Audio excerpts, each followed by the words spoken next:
Hello there, and welcome to Jordan, and what is considered to be one of the safest countries in all of the Middle East. But as travellers, that's not quite enough to draw us here. I think it would have to be its diversity.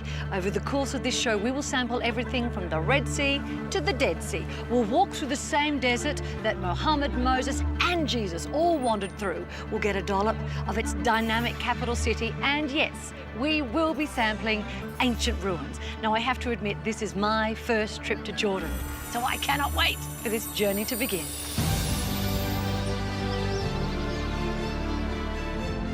This incredible adventure with Scenic, uncovering the essence of Egypt and Jordan, has landed us in Amman. Now, from here, we'll be headed to the lost city of Petra. Then, we're on to the desert landscapes of Wadi Rum. Further south to the Red Sea, and finishing up at the Dead Sea, the lowest point on Earth.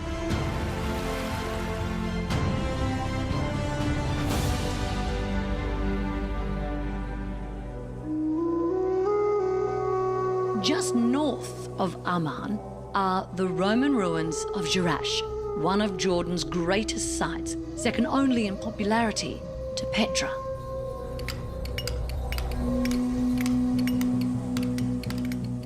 Now that's pretty impressive. So that would have been the front door to Jerash. It is the front door of Jerash, and it's called Hadrian's Gate.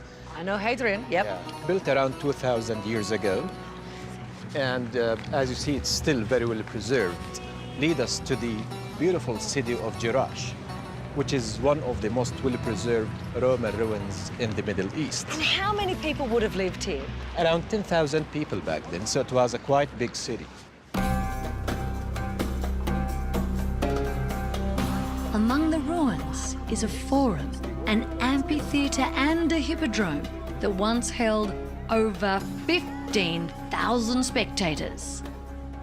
I know that hippodrome means circus in Latin, so this is where the fun would take place. Yeah, and this is the place where they used to do the chariot race, which was the most popular sport back then. You can absolutely feel the energy, the moment that you walk through those gates into this stadium, the history that took place here. Yeah, absolutely. You're absolutely right, yeah. I'll admit, so much so, it is very easy here to get a little carried away in the moment. My name is Maximus Decimus Meridius, and I will have my vengeance in this life or the next. You must have seen that Gladiator movie. Come on. Of course I saw it. Of course I saw it.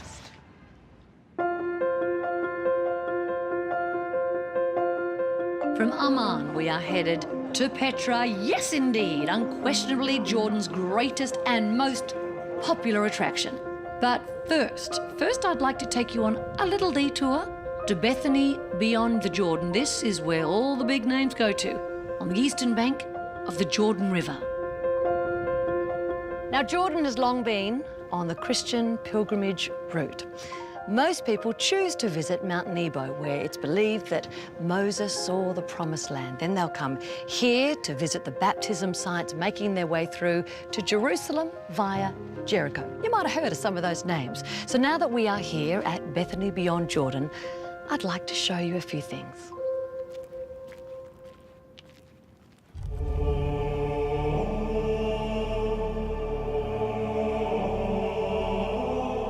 It is believed that from here, this is where Elijah was taken up to heaven, and directly underneath, this is the very cave that John the Baptist lived in, right here. And when you come to this area, it is so peaceful. You can hear the sound of the moving reeds. You can see the bushes that he would have taken his food from. And right there is the spring which would flow in winter, the spring that would go down to the River Jordan.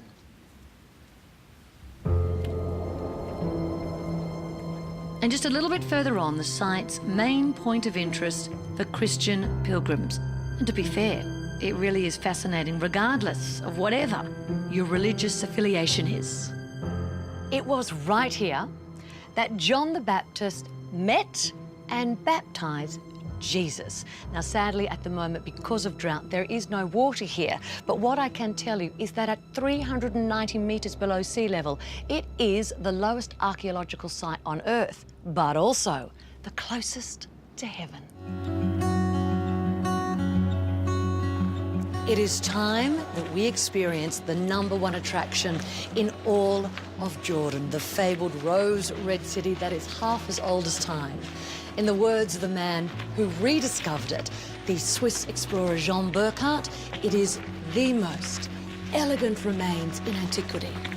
Welcome to Petra.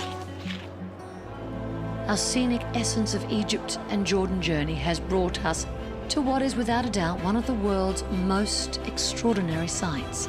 And even after a trip of endless highlights, nothing can quite prepare you for Petra.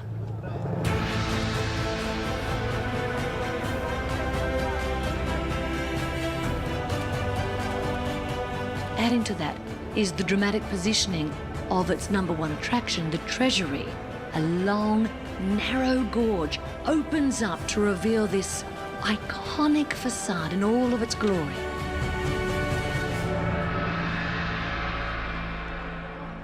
What's inside? There is nothing inside. You know, the Nabateans were different than Egyptian, let's say.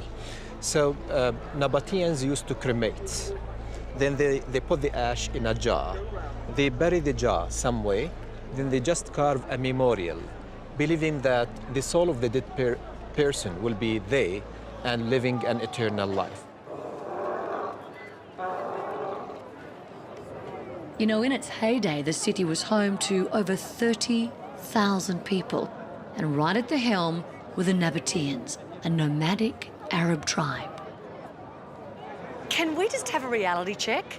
There's a lot of tourists here. Petra is the only place in Jordan with a 0 unemployment rate. All the locals are in on the game. And it was actually the locals who named this place the Treasury. Can you see the urn at the top? They thought that was a pot of gold, and they used to shoot at it thinking if they could just break it open, treasures would flow out. Well, they quickly found out it's solid rock, but you can still see the pockmarks. Up until the 1980s, the local Bedouin people lived here in the caves dotted all over these vast cliff faces. Petra became like a World Heritage Site. That village was created, and they asked the Bedouins to move from the caves to the village. So nobody lives in the caves anymore. You are not going to believe this. Before I left home, I was told to read this book, Married to a Bedouin, a New Zealand lady who went camping over here, and she married a local. Well, guess what? That's her there. Salam. Are you really Marguerite? I'm Marguerite. I'm reading your book. Oh, yeah? I'm reading your book. Before I left, I was told I had to read your book. And then my guide, Louis, said, I know her. She's actually here. Yeah, I'm here. I've been here a while now. I'm a little bit starstruck. I can't quite get my head around this. So I'm Marguerite. Oh, well, I'm Catriona. Lovely to Catriona, meet you. how are you? So, how did you end up marrying a Bedouin? Well, I was backpacking here, and so I was wandering aimlessly, and I met Mohammed on the steps of the Treasury, actually. And yeah, we got married 2 months later. It is a very fascinating story from a pretty darn amazing woman who now proudly calls Petra home. It was okay living in the cave. You know, there was one room. My housework was done in about 10 minutes. Yeah, cool. I would love that. The entire site is packed with archaeological gems, and I think it's fair that I should let you know most do require a little effort to get to. Heavens to Bethany! What is the story? So, yeah, this is one of the royal tombs carved by the Nabateans. We call it the urn tomb because of the big urn that is located at the top. So, making your way up here will enable you to enjoy this lovely view overlooking the valleys of Petra. Amazing, isn't it? Would you look at those colours? Yeah. They're all natural colors. It's iron oxidization. But the black color has a different story. Around 60 years ago, a local family was living over here, and they wanted to make a fire for cooking. So you can see the place of the fire just right. That would make sense. Yeah. And just when you thought you had worn your little walking shoes in, Louis tells me we have a 900-step climb right up to his favourite site, the monastery. So why would they build it so far up, so far away? A memorial belongs to a king whose name is Obada, and he is the only Nabatean king who asked his people to worship him. So he needed to have this sacred place up there, close to heaven. Close to heaven? Yeah. Is it worth it? Oh, absolutely. Yeah. Oh, cool.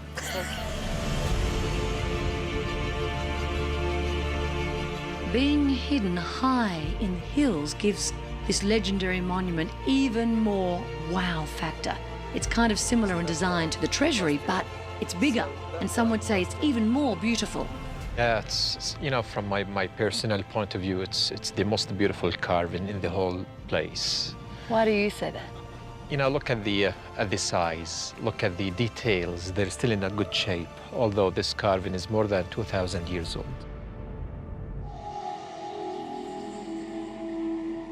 You may not have heard of the name Wadi Rum, but you might just recognize this landscape. The Wadi Rum Desert has been used in loads of films. Maybe you saw The Martian, or what about Lawrence of Arabia? Hello, 7 Oscars. And it was actually through this very area that the man himself, T.E. Lawrence, travelled through during the First World War. Millions of years of geological changes, erosion and evolution have created this incredible landscape. It was described by Mr. Lawrence himself as vast, echoing and godlike. When Lawrence of Arabia, in real life, came through here, this was where he met with the Bedouin people?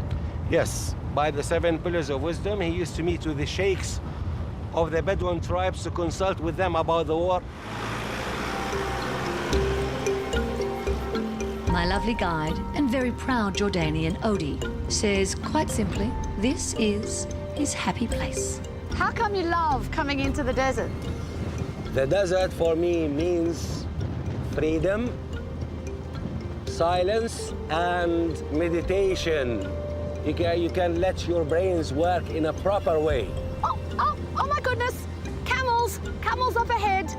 You know, they can stay with no food, no water for 10 days. After 10 days, you start having problems with them. And if it's got no hump, what do you call it? Humpless? Humphrey. As well as the mind-blowing geology, the history of this area. Oh, it's so juicy, it's fascinating. There on the rock over there, Yes. you see the ancient graffiti is camels, warriors on camels. They date them to the 3rd century BC. That makes them more than 2,200 years old. Wow.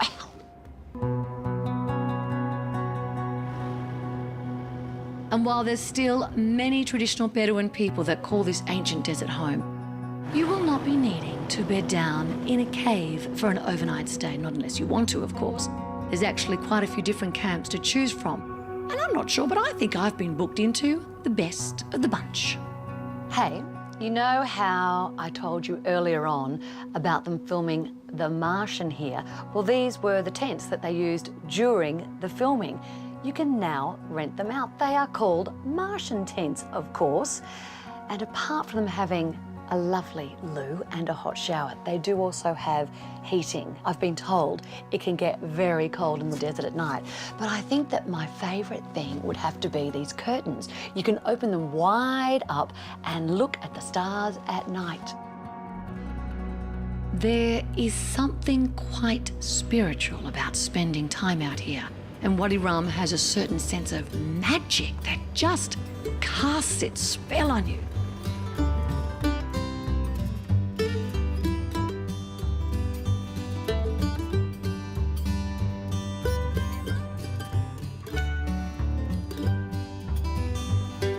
Do you know, Audi, I think this has been my highlight of the trip. Respect to Petra, but I think this has been the highlight. I'm happy to hear that. I'm happy to hear that. It's just so That's big beautiful. credit to Wadi Rum. It is. Cheers. Cheers. Cheers, صحة. Welcome to Aqaba, a resort town on the Red Sea and one of the final stops on our epic Essence of Egypt and Jordan journey with Scenic. Now, Jordan has just 27 kilometres of coastline, but that tiny entrance to the sea opens up a whole world of underwater life here in the resort town of Aqaba. Scenic has us staying at the Kempinski Hotel, the only five-star digs in the area. The hotel is sprawled right along the waterfront with direct access to the Red Sea and oceanfront swimming pools. But what the guests are here to see is beyond those sandy shores. So where are you taking me out to? Oh, we're going to the South Beach, actually, where our main reefs are. In Aqaba, we've got around 28 reefs here. A lot to choose from. A lot to choose from. Now, Ahmed, you have gone snorkeling here before. Of course, many times, yes. So it just looks like the deep blue ocean to me. What am I going to see? It's not really so deep, but it's a very beautiful area here. We call this area the Japanese garden. Japanese garden, Yes. sounds lovely. So people say that some of the Japanese came to plant a few corals in here, but on the other hand, if you go, which we will do right now, you'll see the corals. Some of them, they got the shape of a Japanese hat.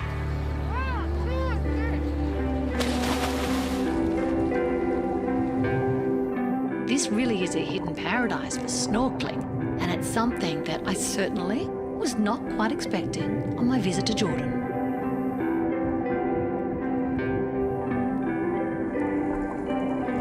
Well, for the record, the temperature in the water is heavenly. The moment that I jumped in, I saw the most gorgeous stripy fish. I'm sorry, I don't know the name. But I do have to say, I swam out a little bit and there was the most lovely coral. Still have no idea what the Japanese garden means, but don't worry, it's all in there. You'll love it. While the Red Sea is home to a wealth of marine life, the Dead Sea, as the name would suggest, has none of it. Nope, thanks to the intense salinity in its waters. There are, however, loads of other attractions. Hello, gorgeous. Welcome to the lowest point on Earth. Now, the reason why I am floating is because of the density of the salt in the water. And for what it's worth, the water feels amazing. It's cool, it's lovely. Isn't this just a bucket list experience? But if you only remember one thing I share with you today, never shave the day you bathe. Trust me on that.